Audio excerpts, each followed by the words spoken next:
Hey, what's going on, friends and family? My name is Skylent, and I've played quite a little bit of some MMOs. Not only that, but obviously, as a content creator, I'm constantly talking about MMOs. It's just something that gets me a lot of views. It's something that excites a lot of people. It kind of stirs up the fantasies of a lot of us, and so we're always kind of talking and looking at MMOs. You know, just as a general gaming audience, even if you don't play them, you probably know about a lot of drama that goes on, a lot of, like, some cool political stuff, some world record battles in some game. You know the stories. You know, they've been told, the tales, but we don't always know which ones are good, which ones to get into. That's why probably top 10s on MMOs get a lot of views, but I wanted to do a list kind of talking about the top 5 that I think we should keep our eye on. Now, this is kind of a mix of a couple different lists. In a way, it's not just upcoming games, and it's not just games that are currently running or the newest expansions. This is games that are, I think, in my opinion, with my, my critical brain, my game design brain, I think that they're doing some interesting things, and we should look at them and see how that might potentially affect, the coming games. So some of these are new,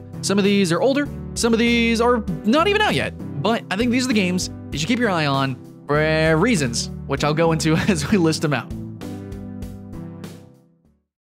All right, dudes, first game we're going to talk about is, at this moment, actually not even an MMO. So that's why we have to keep our eye on it. See, there's actually this precedent here for these survival-styled games or straight-up survival server games to get or acquire MMO servers. So we know this from Minecraft, actually has full MMO servers, and as well, I believe the YouTuber NerdSlayer is part of some sort of mod that's creating this medieval MMO thing on Rust, and Rust does have like really big servers. So look, it can happen. It's happened before. Okay, and Rend, I think if we keep watching it, it will grow into a full MMO proper. And if not, there's going to be private servers. Currently, it's 20 versus 20 versus 20, which is not quite MMO. That's big team battle, not the same. But private servers can up that number a little bit. I don't know to what extent, and I think eventually we could see true massive battles. Another reason why we should keep our eye on it is that it's a kind of really cool gimmick. It's got this gimmick of these timed PvE invasions, and it's kind of like this timed PvP events. The issue, though, is that they're like once or twice a week, when it really should be nightly, I think, in my opinion, and the campaigns last for a month, because yes, you can actually win or lose Rend. I think they should be weekly. But yeah, so there's a little bit of weirdness with that in the sort of game flow, as well as the player count awkwardness, but it's also really buggy. So I had to actually refund my game because it just simply wasn't working, but I think if we keep watching it, it'll turn into, yes, an MMO, and also an actual playable game. In its early access state, it's a cute idea that doesn't feel so cute at all, but maybe eventually one day. Alright guys, so next up we're going to talk about Albion Online. Now this is going to be a list on games to look at, right? To keep your eyes on. So why are we doing that for Albion? Well, one, it's getting better. You know, they're layering on content, like kind of like a nice little cake. I don't know if it's quite got icing yet, but it's pretty meaty, I guess, for players who really enjoy PvP, sandboxy MMO kind of stuff. But Albion Online's most recent updates are just really exciting for me. Also knowing that they have competitive seasons, so you can't quite just flat out win in Albion, sort of, kind of. I mean, you have a guild, and you can actually conquer the season and win the season, and like, they'll promote your guild and everything and shout it out, and the crowd goes crazy. Basically, you can kind of win. There is competitiveness in this game inherently, like, not quite esporty, but it's for a PvP MMO, like how many actually are this serious or taking this seriously or take itself that seriously? So Albion Online, while it's had ups and downs, and it definitely sits at mixed reviews for a reason, I'm thinking that, the layers of the cake are starting to stack up, and I'm thinking there's starting to be enough content for me to start making more videos and streaming it a little bit more. So I guess Albion Online coming soon here at twitch.tv/Skylent, because I want to start playing it a little bit more. So the new stuff that I think is just really turning me on is the fact that they added in player-chosen factions that are also tied to the different world cities, and then you have like these new bosses that you can fight, these raids, and more incentivization to have kind of structured PvP, though a balancing act always in Albion is a little too weighty to one side or the other. Most often, I think a lot of people have moved out of the PvP zones, but anyways, there's more engrossing PvE now, and it intertwines better with the PvP in terms of the world structure. You got these factions, you're going to be fighting other players in the factions, you're going to be fighting those bosses, and overall, if you haven't seen the combat for Albion, it looks point and click, and actually it is, but it's more like League of Legends. More skill-based, can feel like a fighting game a lot of the times, and I think if we can just get a little bit more update with the player control and customization and, more fluidity and flexibility with those builds, I think Albion Online can be truly great. So let's keep looking to see what the future updates have in store for us. All right, moving on though, we have World of Warcraft, obviously. Now for a lot of the same reasons of Albion Online, that's why I'm putting World of Warcraft. So I am a big fan of PvEVP games, and finally with this new expansion, which I need to get on streaming here, we got basically just that. It's really going back to the roots of Warcraft. It is the World of Warcraft, and they've added in this new section where you can do PvP. So you slot into a PvP system, flagging, and then you just kind of instance into basically a PvP server. So that's that. There's no PvE, PvP separation servers. It's just clickety-clack, there you go, and you're in the zone. So I think I'm probably going to level and play like that because it's Warcraft, but I do like that they still kind of give you the option.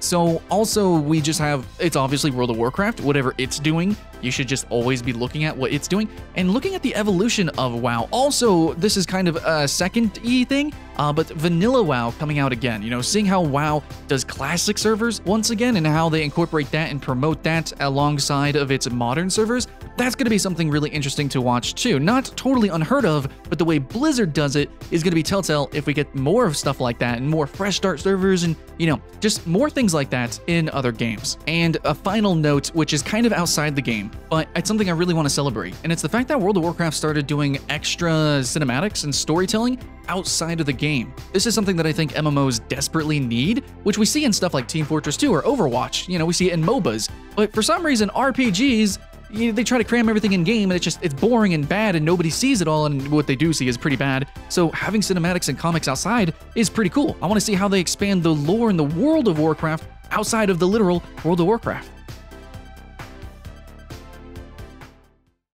Number 2, we gotta talk about Crowfall. So this is the one like full big MMO that's already an MMO that is brand new that you can buy in Kickstarter, but like the game's not really like built yet, so it's still really early, even though it technically said it should have released by now.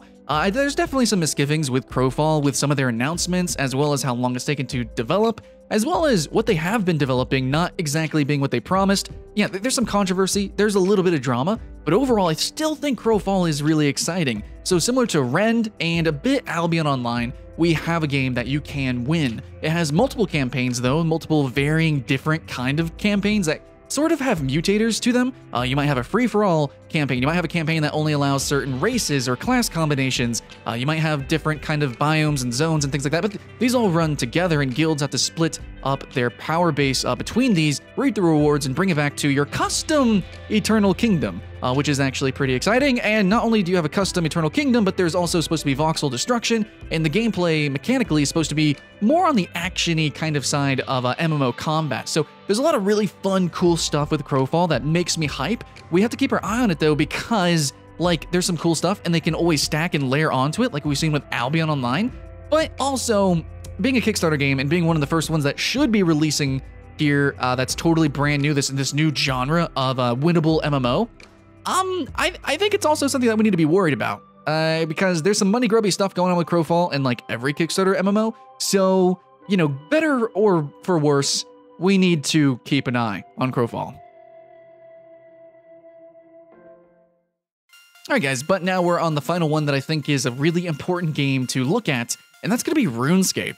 Yeah, no, I'm putting RuneScape at number 1 because I actually think RuneScape is already a trendsetter. Like I said with World of Warcraft, how they handle classic servers, RuneScape's already done that and is tremendously successful. In fact, that is the most successful version of RuneScape, is 2007 Scape.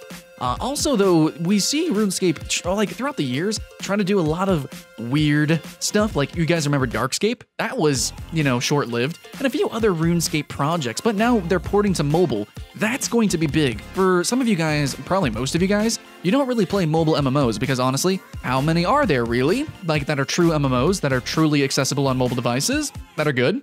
Yeah, but RuneScape being ported to mobile, which is already a game that I already said would do great. It would control great, it would play well on mobile devices. Well, how much more successful is this going to be?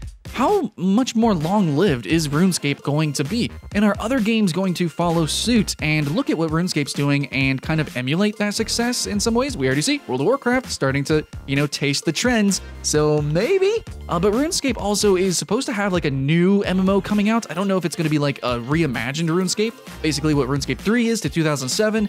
I'm kind of hoping, but I actually really hope that we keep the same universe and same charm as 2007 Scape. But I also just want to see what happens with RuneScape as a whole, like the whole spectrum of RuneScapeage. I actually kind of like the card game. I like the universe. I love the questing. In fact, I wouldn't even mind like a little co-op action RPG RuneScape. Like, can they release RuneScape 3 not as an MMO, maybe retool it so it's more action combat and stuff and make it 4 players? Because like that would be cool. I don't know. I could see RuneScape going in a lot of different directions. But even just 2007 RuneScape, it's really important to note that they've had like the Deadman tournaments. Like RuneScape is an esport MMO, which kind of teased a little bit some other games wanting to be serious and wanting to be esporty, but no, RuneScape technically had esport tournaments in an MMO setting as an MMO with massive numbers. And there's a lot of stuff that's going on with the publishing side of RuneScape. A lot of drama, a lot of politics, it seems, a lot of criticism being slung into Jagex's direction, but there's also just some really cool, exciting stuff, that you could just geek out about. Wow, an esport MMO? What? It's a battle royale? What's going on? RuneScape, a battle royale? Things like that, mobile ports. There's just a lot of things in a lot of different directions, and RuneScape can afford that because it's got that massive, hardcore fan base that just kind of eats it up. So wherever it goes, I don't know, but we should keep our eye on it. So guys, that's going to be it for MMOs I think we should keep our eye on. I think we can also probably say, hey, we should, maybe be thinking about Pantheon Rise of the Fallen now.